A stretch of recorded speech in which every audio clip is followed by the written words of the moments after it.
Good morning, everybody. We're standing at the Grand Champion pond at the KZN KOI Show 2023 at Shongweni. I've got a couple of the judges here. I've got Jankovich on the right from South Africa, Clint, Chen, Wiggill. I've got Stein all the way from America here. I've got Niko, Bellens from Belgium, and Roux standing next to us there. This is the Grand Champion Koi right in front of us here.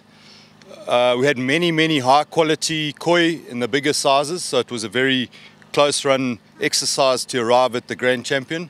But on the day, this was the worthy winner. It stood out from some of the other koi that we compared. It just had a little bit more, and the best finish, I would think, on the day. I'll ask Alan to maybe comment just on the body a little bit. Thank you.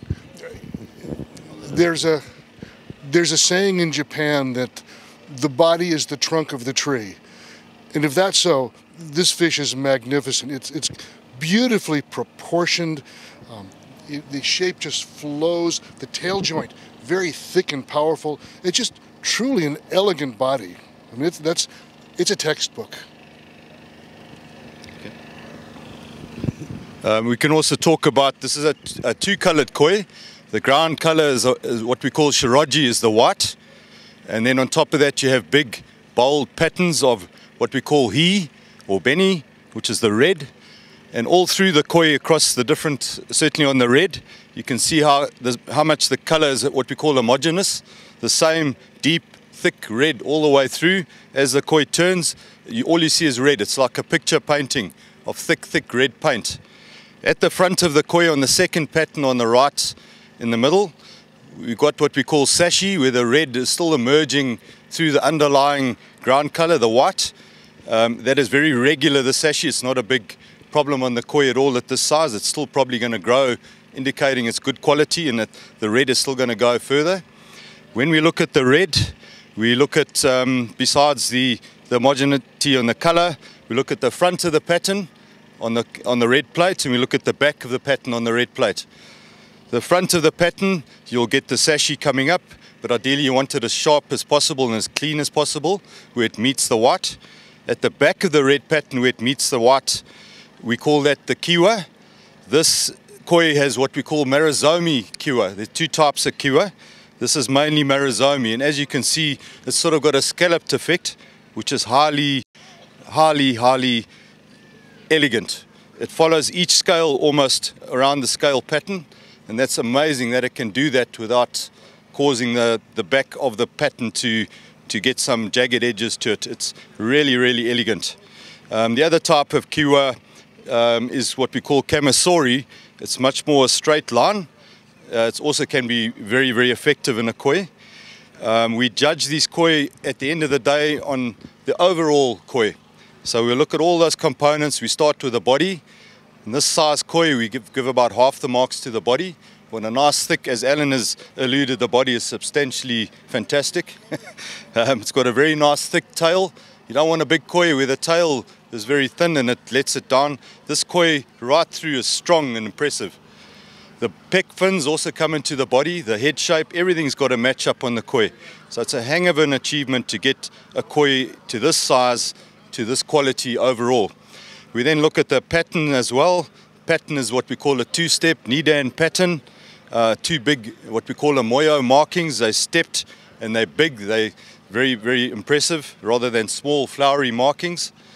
Anything else? Would anyone like to say anything on the koi, on the skin, or you would like to say something, Niko? There we go. Alan? What I think to appreciate this koi, to become Grand Champion, you can't have a single scale out of place, not a single injury, nothing. And to raise a fish for the amount of years it takes to get like this. Do you know the age on this one? Is it 6 to 8 or somewhere? It's about 6 years old. Yeah. 5 or 6, yeah, because it's a young-looking fish. Yeah. That's such an accomplishment on the part of the koi keeper to keep them from getting a single scrape or scale coming off. That says a lot about the person that raised this fish. Yeah. These fish have to be transported here from the owner's pond. So there's a whole regime they go into. They might alter their feeding. We're in the middle of winter in South Africa. So generally our koi don't eat a hang of a lot now. their metabolism slows down and we can't overfeed them. So to keep the koi in this condition in the cold weather, the colors do come up nicely, but the very good koi keepers know how to get their water into the best condition so that the koi can be at its best on the day. Having done all that, he's still got to transport it here without injuring it, acclimatize it to the different water, the pH. These are animals. This is their environment, just like we're in the oxygen in the air. They're living in water with pH and ammonia and nitrites and all sorts of things. And we use a chemical in there to try and make sure that once they're here, we look after them in the proper manner in their short stay and before they go home again. And this koi, I think, is probably even looking a bit better than it did yesterday, if I can say that. It's clearly very unstressed today. It's settled in well. It came in on, I think, probably on Thursday or Friday. And so the water management team here has been very good as well. Anybody else like to say anything on the Grand Champion koi? I think it may be one of the top Japanese lines, but it's irrelevant. It could come from any farm in Japan. It could come from a local bred koi. One day we will get a local bred koi that hopefully will compete with the big Japanese koi from overseas. It takes a long time to get all the bloodlines and to produce the koi to this level at this size. We do have a lot of local dealers and breeders, and they are achieving great results, and that's probably the hope for them and for us, that one day the local koi will actually get to the standard as well. Yeah, this is well in the 80s, 80 centimeters to 90 centimeters, so it's a big koi, but it's still going to get bigger, and hopefully we see this again at a future koi show.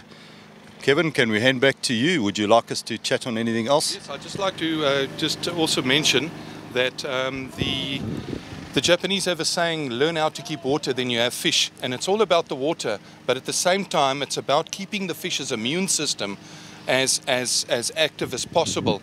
Remember that a fish hasn't got a stomach, it's got a long intestine, and it's critical. So as what Alan was saying, you know, the keeper is really very knowledgeable, and to get it at this level is really a very, very high quality and world class.